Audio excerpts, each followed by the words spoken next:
Well, good morning, and thanks for tuning back in. As you can see, it's a bit of a wet sort of rainy day out there today. So yeah, it does give me the opportunity to get into a bit of editing and get something else out there for you to watch. And so this video is going to be a bit of a mixed mash of what we've been doing over the last couple of weeks. I guess we've been moving around sort of every 2 or 3 days, so I'll sort of combine it all together and give you a bit of a rundown on where we've been and what we've been up to. Yeah, so I think in the last video I did, we were at a place called Ranfurly, and we were staying at the NZMCA camp there, which is right next to the township, a little township of Ranfurly.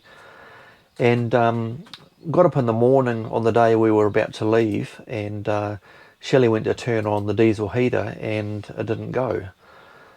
Yeah, so that was a bit of a concern. So we tried a few different things, but it kept on coming up with error 03 on the control panel. And after looking that up online, we found out that it was either a glow plug fault, or there's a little gauze. Shelley's phone going off, sorry about that.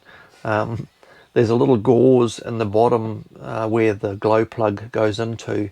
So it was one of those two things that was a bit of a problem. So Shelley managed to track down a company called PRB Services, and Peter, who is the owner of that business, just happened to be staying in Mosgiel in a couple of days' time. So as we were heading that way, it was a golden opportunity for us to stay at the Mosgiel Showgrounds there.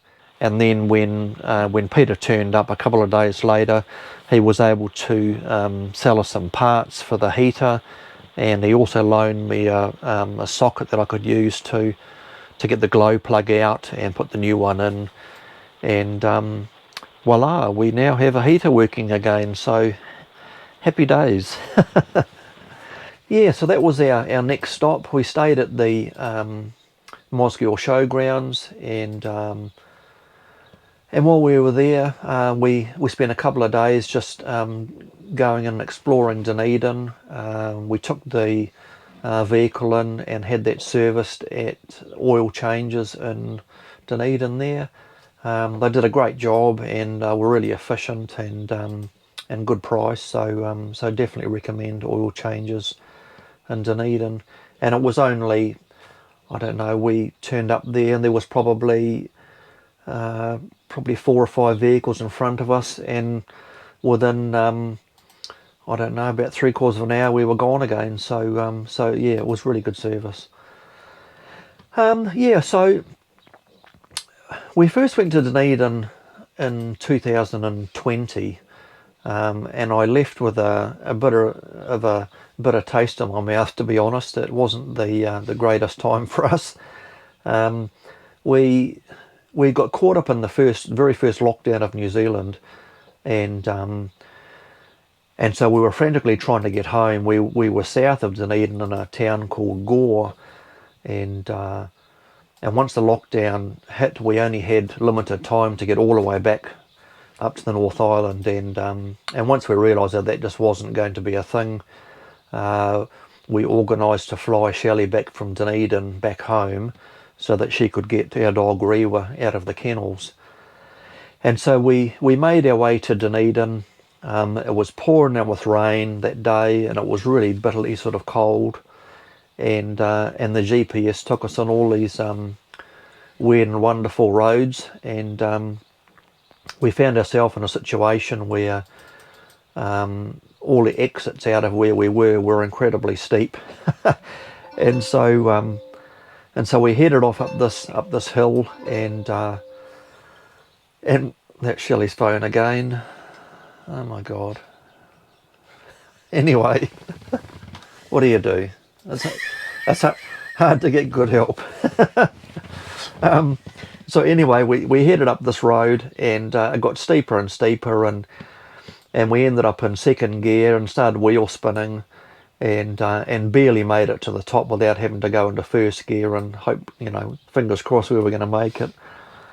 And then the motor camp where we were staying at, let's just say they were less than helpful when it came to if we could leave our caravan and vehicle there for a month while we both flew back home.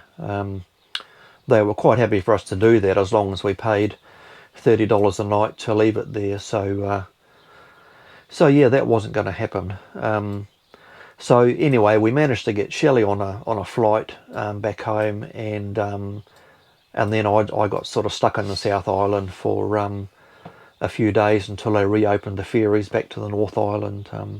But there is a video about all of that, which I'll see if I can track down, and I'll put it in the description below, and you can check that out if you like. But anyway, we thought we'd have a good look around Dunedin and try and leave with a better flavour. So we went in and had a look at the beautiful old buildings of the Otago University and the old train station that's in Dunedin. And we went out to Port Chalmers, I think it's Port Chalmers it's called.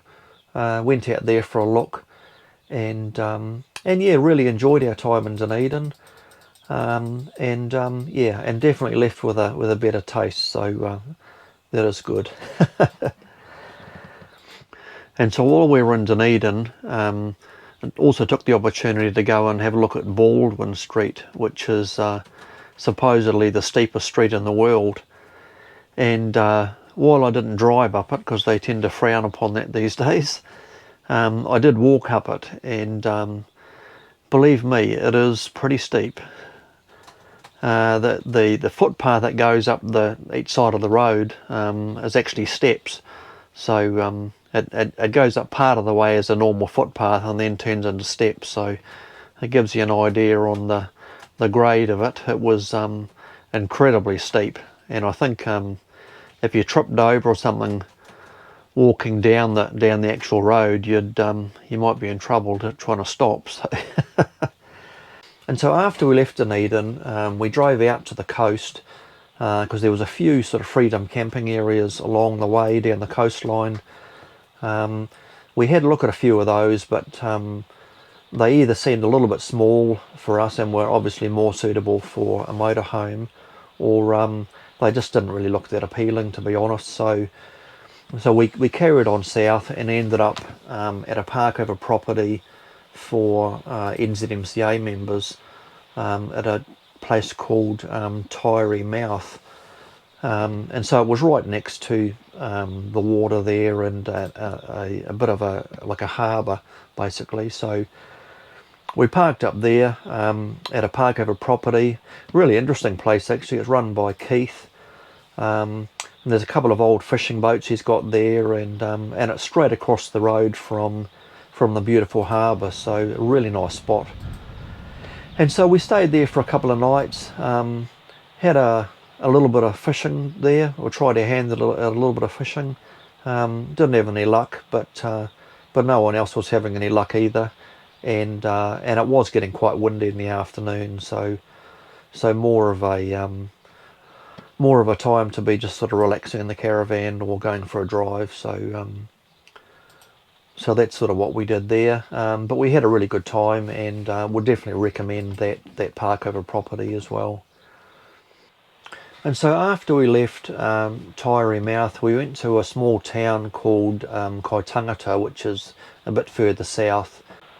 And so Kaitangata is an old coal mining town, which is not operational anymore, but it was certainly the mainstay of the town between the 1870s through to the 1970s.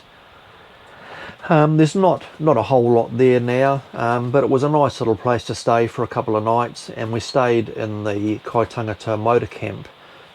They had like a camp saver rate on there, so I think it was $30 a night to stay there, and we could obviously have pets to stay there as well, and it was a good opportunity to just have a couple of nice long showers and to charge up the e-bike batteries and all the other electrical equipment that we cart around with us, so so that was really good. We did also go, while we were there, we went to the fish and chip shop in Kaitangata called, I think it's called Kai Takeaways. Would definitely recommend this place. It's a really old school sort of fish and chip shop. Really good service, good value for money, and really nice food. So if you are in the area, definitely go and try these guys out. They certainly provide a good old school feed of fish and chips. So and so after Kaitangata, we went to a place called Kaka Point, and there was a park over property again for NZMCA members, run by Winston, and a really nice guy. Met up with him on our arrival, and he showed us a couple of different options for parking up, and yeah, really nice place to stay for a couple of days. His property is basically straight opposite from the beach, and so we had some really nice walks along the beach, and the Nugget Point Lighthouse is probably 5 kilometres or so from his place up to the car park, so super handy for that as well. And so we went up to the lighthouse. I think it was must have been on a Saturday afternoon, I think, when we went up there, and the car park was chock-a-block full, and it was quite a hot day, so so the fact that we couldn't take Reba with us for a walk out to the lighthouse would have meant that she would have had to stay in the vehicle, and there wasn't any shade there available for her. So we decided against that, and we'll do it a couple of days later. And so I went out there on the Monday morning before we left to head further south, and found I was the only one in the car park, and certainly the only one out at the lighthouse, so I had the whole place to myself. And in the morning, the sea was as flat as a pancake, and barely a breath of wind. It was it really was an awesome time to go out there. And so I would definitely recommend, if you are in the area, go and check out the Nugget Point Lighthouse. It really is something quite special. So the lighthouse itself was built between 1869 and 1870, and it was first lit in July of 1870. It was constructed of locally quarried stone, and the lighting apparatus, I believe, was an oil burner. So yeah, some definite history there. And it sort of looks over what they call the Nuggets, which is the rocky outcrop from that point, which is something really quite spectacular to go and have a look at. And while it was really awesome to see on the day I was there, it would also be amazing to see on a stormy day with the massive swells coming in and crashing against all those rocks. There's also some seals and things you can see on the way out there as well that are just down on the rocky area along the side of the track. So yes, definitely recommend going out to have a look at that. And so while we were at Kaka Point, there was also another couple that came in with a caravan that were also travelling around the South Island, and that were John and Anne, and yeah, we found out that they were from exactly the same area that we're from, up in the Bay of Plenty. So there, it was really nice to meet up with John and Anne and have a good catch up. And then we caught up with them again further south when we went to a little place called Hina Hina. Now Hina Hina is it's a freedom camping area, and it's out next to an estuary, and unfortunately it's a gravel road of maybe 5 kilometres or something to get in there. So so the caravan's pretty messy at the moment, and then with this rain as well, it now looks like it's covered in mud. So we'll certainly be looking at a place to give it a wash when we get to Invercargill. And so we had a really nice couple of days there at Hina Hina. It's a really nice spot. It's a freedom camping area down by an old hall, which used to be part of a school, and it was just a really relaxing time. We tried a little bit of fishing there, but pretty briefly. we heard that there wasn't a lot of fish there, and we certainly didn't have any luck or any bites. And so we had a really nice couple of days here at Hina Hina. Nice and relaxing, and we also went out and had a look at a waterfall. It was called Purakanui Waterfall, which is really nice. Definitely recommend going out there. And we went to another place called Tunnel Hill, which is an old railway line, and there's a tunnel there that you can walk through and have a bit of a look at that. So but if you do go out there, make sure you take a torch or a flashlight, and we could take Rewa down on both of those as well, so that was a real advantage, and a nice little day out. Yeah, so I think that's probably it for this video. I hope you've enjoyed it. If you have enjoyed the content, please think about giving us a thumbs up and sharing it, and subscribing to the channel would be much appreciated. And yeah, I guess until the next one, we'll see you later. See ya.